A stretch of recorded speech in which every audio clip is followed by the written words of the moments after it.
Pokoj Boží, šalom priatelia, vítam vás aj dneska pri štúdiu Božieho slova.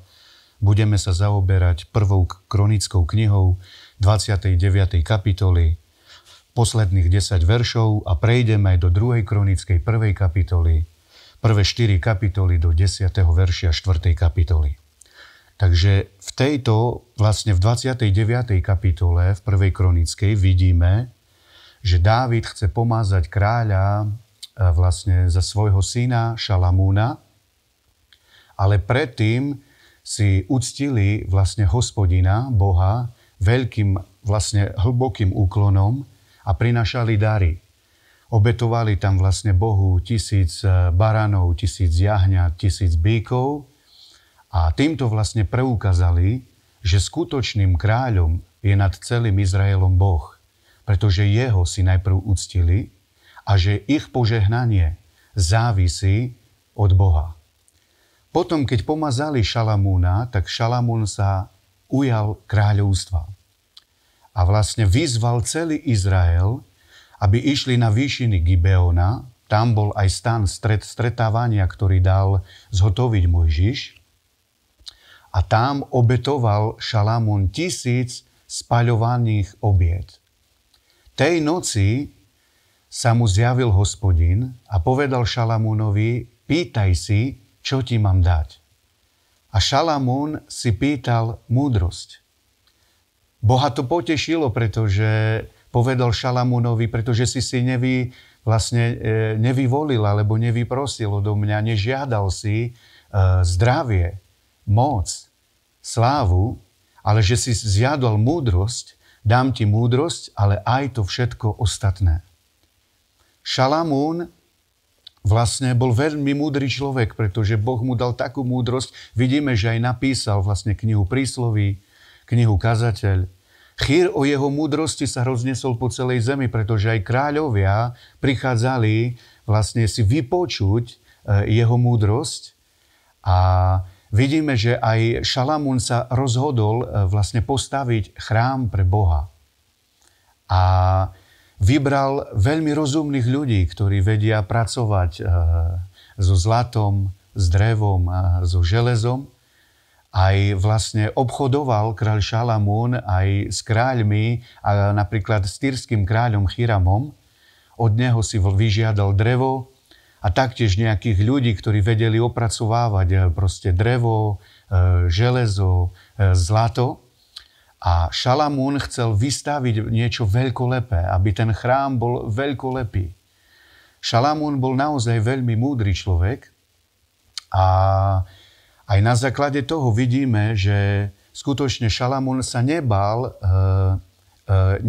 poprosiť Boha o múdrosť a je veľmi dôležité, aby sme aj my vedeli si prosiť múdrosť, pretože Jakobov list hovorí, že proste, komu sa nedostáva múdrosti, proste od Pána, ktorý ochotne dáva.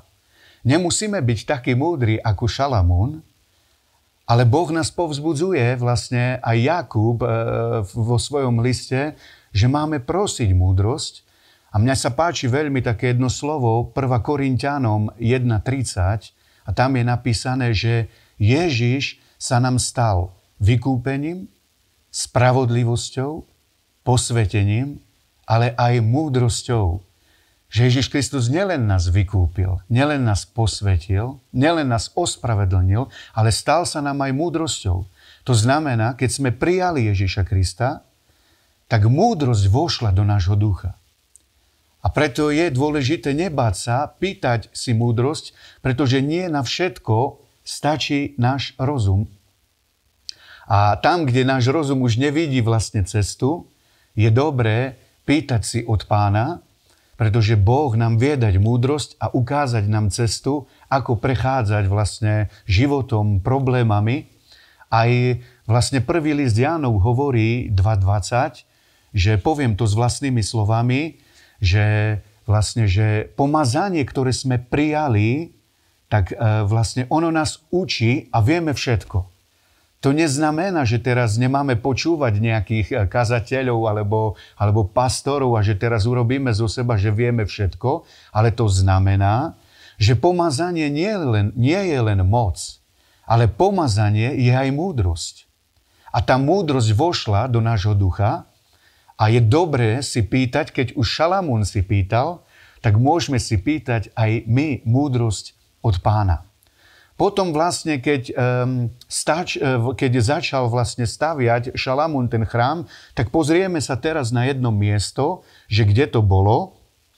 Je to v 3. kapitole 2. vlastne kronická, v 1. verši.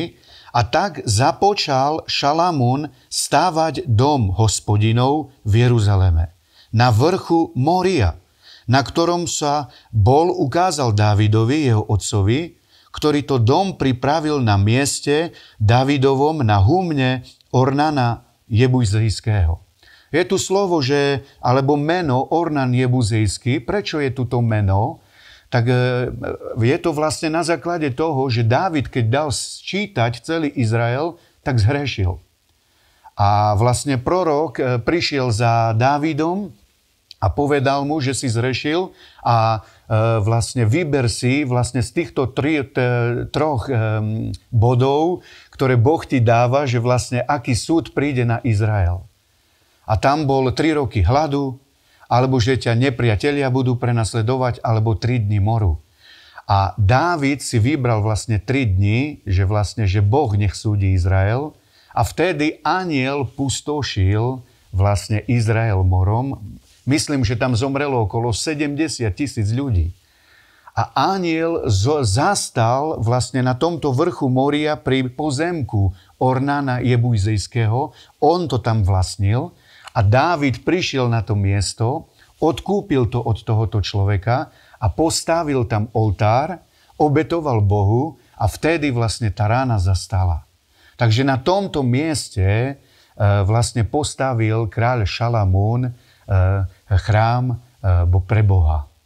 Takže povzbudzujem vás aj bratia, že by sme sa nebali, ale samozrejme aj sestry, pýtať si múdrosť, pretože naozaj nie na všetko vládze náš rozum, ale Boh je múdrosť, to je osoba a Boh nás vie viesť do každej oblasti nášho života.